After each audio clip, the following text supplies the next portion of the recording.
Kwa wale ambao ni wapenzi wa movie ambazo ni cold, zisizo na mchaka, just hold, romantic na ambayo iko well dramatized kinoma, kuna huu mzigo bana. Sometimes gravity comes so fast, I don't know where I'm falling to.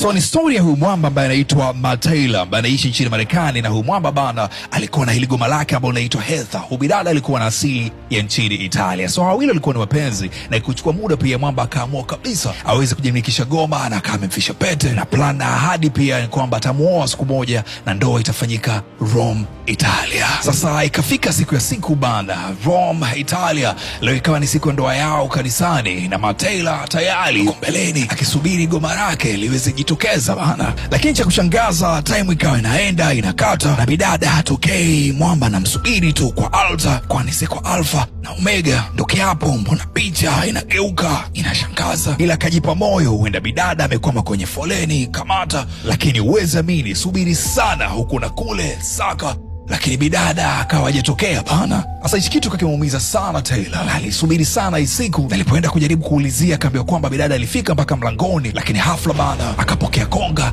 na akaamua kusepa. Sasa baadaye Marta kama ameingia kwenye kichumba hapa kanisani, na unakuta kwamba yule bidada kumbe alikuwa ameacha barua yake ikimsubiri, na alipofungua kuweza kuisoma hii barua alikuta vitu ambavyo viliweza kumuumiza kinoma. Sasa kufika kwenye hoteli ambayo alikuwa amefikia, akaweza pia kuwaomba kwamba ile pakeji yao ambao walikuwa wameichukua kwa ajili ya honeymoon iweze kupeleka mbele, kwa sababu goma lake kidogo aliko sawa, lakini tu bad ni kwamba akaambiwa kwamba kile kitu kizopeleka mbele kabisa zitabaki vile vile, so kama inawezekana basi aweze kuzitumia mwenyewe bila goma. Hiki kitu mwamba alimtia stress sana. Aliendelea pia kumtafuta bidada Heather, lakini bila mafanikio. Konga liokotwi, text hazijibiwi. So basi ikabidi aweze kuendelea na ile package ya fungati, lakini akiwa mwenyewe, kiasi kwamba watu wote walikuwa kwenye hii package wakawa wanamshangaa mwamba kwamba inakuaje, mbona hana mwenza. Lakini mwamba deep down anakuwa na namna, goma lake ndo hivyo limemsubirisha. Sasa moja ya watu ambao walikuwepo kwenye ile package ya honeymoon leo akabidi amsogelee mwamba kumuuliza kwamba nini shida. Kwa maelezo ya jamaa ya kujingatangata akagundua kwamba mwamba kumbe aliachwa kwa altar. So ikabidi hawa jamaa waweze kumchukua na kumpatia kampani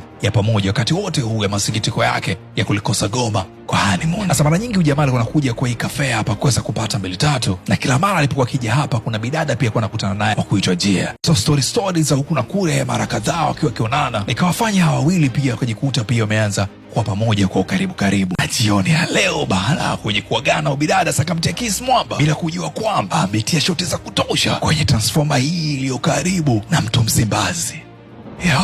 Asa leo anakana jamaa zake kuweza kuambia kwamba yule bidada leo kamchapa na kisi. So mwamba akamwambia kwamba huenda amekuelewa shaka, ilivuta ilo goma uweze kuwa nalo. Sasa baada ya hapa bana, ukaribu wao ukawa mkubwa zaidi. Sasa leo akaona kwamba mweleze tu ukweli bidada, na mwambie kwamba yeye alishaikuwa na mpenzi, alikuja Italia kwa ajili ya ndoa, lakini kwa bahati mbaya ndoa iliweza kushindikana. Sasa kwenye kumweleza ubidada kwamba bana, nilikuja huku Italia kuweza kufunga ndoa na Muitalia pia Heather, yule bidada Jia ndo akashangaa. So akasema, muda wote umekuwa ukinitumia mimi kuweza kupata furaha yako? Mwamba akasema, hapana, mimi pia nimeanza kukupenda na nishasahau kila kitu kuhusu yule bidada Heather. Sasa kumwaminisha zaidi, akatoa ile barua ambayo yule Heather aliweza kumwandikia siku ambayo anamwacha. Sasa ile kutoa kumuonesha, ndo bidada anasema, wait, mbona huu kama mwandiko wangu? Sasa hapo ndo ikashangaza, kwani huyu si Jia na ule ni Heather, na ule mwingine alikuwa ni kibonge tu, huyu Teresa. Sasa imekwaje hapa?